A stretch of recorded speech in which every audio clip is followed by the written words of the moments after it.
Hello বন্ধুরা, তোমরা সবাই কেমন আছো? আর আজকে একটা নতুন সকাল তোমাদের সাথে আমি এসেছি গ্রামের বাড়িতে। আর ঘুম থেকে উঠে সকাল সকাল আগের দিনের লুচি তরকারি ছিল আর একটু গরম গরম চা নিয়ে বসে পড়েছি। চা খেতে খেতে বাইরের দৃশ্যগুলো তোমাদের সাথে শেয়ার করব। জানো তো, আমাদের বাড়িতে অনেক রকম ফুলের গাছ আছে। আগে যখন আমি বাড়িতে থাকতাম তখন আমার একটা ছোট্ট ফুলের বাগান ছিল, আমি একদম যত্ন করে সাজিয়ে রাখতাম। আর ওই বাগানে কেউ এসে ফুল তোলা বা পাতা ছেঁড়ার সাহসও পেত না, মানে আমি এমন ভয় দেখাতাম তাদেরকে। যাই হোক, সময়ের সাথে সাথে আমি যখন গ্রাম ছেড়ে চলে আসি শহরে, তো সেই আমার ফুলের বাগানটা ধীরে ধীরে নষ্ট হয়ে যায়। আর এখন তো বাবা আর মা অনেক ফুলের গাছ লাগিয়েছে। আর আগেও অনেক রকমের ফুলের গাছ ছিল, যেগুলো সময়ের সাথে সাথে কিছু কিছু গাছ মানে কোথায় উধাও হয়ে যায়, আবার নতুন নতুন কিছু ফুলের গাছ আসে, এরকমটাই হতে থাকে। আর আমি যখনই বাড়িতে আসি এরকম অর্ধেকটা টাইম এই ফুলগুলোর সাথেই ছবি তুলতে ভিডিও করতেই কাটিয়ে দিই। জানো তো, আমার খুব ইচ্ছে আমার একটা নিজের বাড়ি হবে আর বাড়ির সামনে একটু ছোট্ট ফুলের বাগান থাকবে। দিনের অর্ধেকটা সময়, প্রায় বেশিরভাগ সময় যেন আমি ফুল গাছ এদের সাথে কাটিয়ে দিতে পারি, তাহলে মন খারাপ কোনো কিছুই, সমস্ত খারাপ সময়গুলো কাটিয়ে দেওয়া যায়। যখন তুমি নিজের শখের গাছে ফুল ফুটবে তখন যে ভালো লাগাটা না, প্রত্যেকটা মন খারাপ একাকিত্ব সব কিছুই দূর করতে পারে। যাই হোক, এটা আমার খুব ইচ্ছে বা শখ। জানি না কখনো সেই শখ পূরণ হবে কি না, হয়তো শখটা শখই থেকে যাবে। তবুও ইচ্ছেটা তোমাদের সাথে শেয়ার করলাম। একদিন তোমাদের সাথে আমাদের বাড়ির সমস্ত ফুলের কালেকশনগুলো শেয়ার করব। আপাতত এই সিজনের ফুলগুলোই শেয়ার করছি। আর হ্যাঁ, এখন তো বসন্তকাল, এই আমের মুকুল না দেখালে পরিপূর্ণতাই পাবে না কোনো কিছু। আমের মুকুলের গন্ধ ছাড়া বসন্তকাল একদম অসম্পূর্ণ।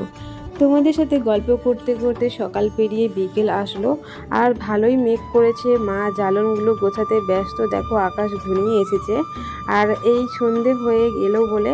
আর আমাদের আজকের পুকুরে জল শেষ করে মাছ ধরা হচ্ছে। দেখছো বাইরে থেকে কত লোক লেগেছে আর অনেক বড় জাল। জানো তো, আমাদের একবার 2000 মানে প্রায় বছরে একবার কিংবা 2 বছরে একবার এরকম মাছ ধরা হয় আর অনেক মাছ পড়ে। যাই হোক, আজকের হয়তো তোমাদেরকে মাছের ভিডিও এত ভালো করে দেখাতে পারবো না, কারণ কি, আমিও এই জালটা একটু ধরেছিলাম। আর যেহেতু আমরা আজকে খুব কম জন ছিলাম, তার জন্য ক্যামেরাতে এত ভালো দেখাতে পারিনি। আর এখন তো প্রায় গ্রীষ্মকাল পড়তেই গেল। আর বাঁশ গাছ, আমাদের পুকুরের পাশে বাঁশ গাছ আছে ভীষণ, আর ওই বাঁশ গাছের পাতা পড়ে পুকুর ভর্তি হয়েছিল, যার জন্য জালের সাথে প্রচুর পাতা এসছে, যার জন্য তোমাদেরকে মাছগুলো ভালো দেখাতে পারছি না। তবুও প্রায় এক মন বাকি তার বেশি মাছ উঠেছিল। সেরকম মাছ চাষ করা হয় না, আপাতত ঘরে খাওয়ার জন্য যেগুলো ছাড়া হয়, আবার ওগুলোই কখনো কখনো পুকুরের জল শুকিয়ে আসলে বিক্রি করে দেওয়া হয়। এইটাই হলো মাছেদের গল্প। আর অনেক রকম মাছ ছিল, সব রকম মাছ মানে মিশিয়ে এরকম ব্যাপারটা। আমার খুব ইচ্ছে আছে যে আমি এখানে মাছ চাষ করব, জানি না, তো এই বছরই চেষ্টা করব। আর এই দেখো মা কাতলা মাছটা নিয়ে দেখাচ্ছে যে দেখ কত বড় কাতলা মাছ। তো এটা হয়তো ক্যামেরাতে একটু দূর থেকে করছি, একটু এরকম লাগছে, বাট মাছটা অনেক বড় ছিল। যাই হোক, মা আবার এখান থেকে দুটো নিয়ে রেখে দিল যে আত্মীয়রা আসবে ওদের জন্য। আর কিছু কিছু মাছ আমাদের আরও একটা পুকুর আছে, ওই পুকুরে রাখা হচ্ছিলো, যেগুলো অনেকটা ছোট ছোট, ওই মাছগুলোকে অন্য পুকুরে রাখা হচ্ছিলো। আর যেগুলো একটু বড় বড় সেগুলো বিক্রি করতে হবে, যার জন্য সবাই তাড়াহুড়ো করে বস্তাতে মাছগুলো ভরছিল। আজকে ভোরেই ওগুলো আড়তে নিয়ে যাওয়া হবে। আর এই হলো মাছেদের স্টোরি। আর তোমরা বলো তো, তোমরা কারা কারা আমার ভিডিও দেখছো, কোথা থেকে দেখছো, তোমরা কি সাবস্ক্রাইব করেছো? যদি আমার ভিডিও ভালো লাগে তাহলে কিন্তু ভিডিওটা সাবস্ক্রাইব করে দিও। আর কারা গ্রাম থেকে দেখছো অবশ্যই আমাকে কমেন্ট করো, তোমাদের কি গ্রাম ভালো লাগে? আমার তো গ্রাম খুবই ভালো লাগে। গ্রামের সমস্ত খাবার সবজি খুব ভালো পাওয়া যায়, যেন ফ্রেশ পাওয়া যায়, যেটা শহরে পাওয়া যায় না। মানে আমাদের বাড়িতে এত মাছ পুকুরের, আর দেখো শহরের মধ্যে এই মাছগুলো কিনে খেতে হয়, আর সেই মাছগুলো চাষের মাছ হয়, মোটেও ভালো লাগে না।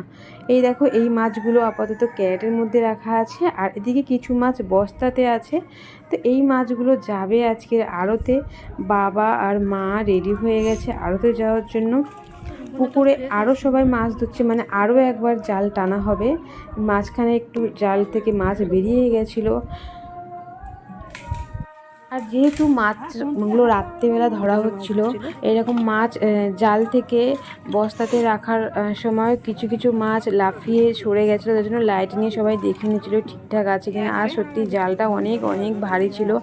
যারা এই মাছের জালগুলো টানছিল তারা মাঝখানে আমাকে একটু ধরতে দিয়েছিল, তখন বুঝেছি অনেক ভারী ছিল। আর এখানে অনেক রকম মাছ আছে, মানে বাটা মাছ, পোনা মাছ, তেলাপিয়া মাছ, আর আছে ওই কাতলা মাছ, আর ফুলের মাছ তোমরা তোমাদের ভাষায় কী বলো জানি না।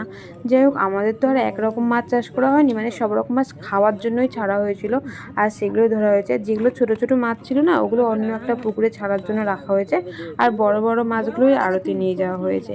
আর হ্যাঁ, এই তো কত মাছের গল্প তোমাদেরকে শোনালাম। বলো তো সব থেকে দামি মাছ কোনটা? সব থেকে দামি মাছটা তোমাদেরকে ভিডিওর পরে দেখাবো।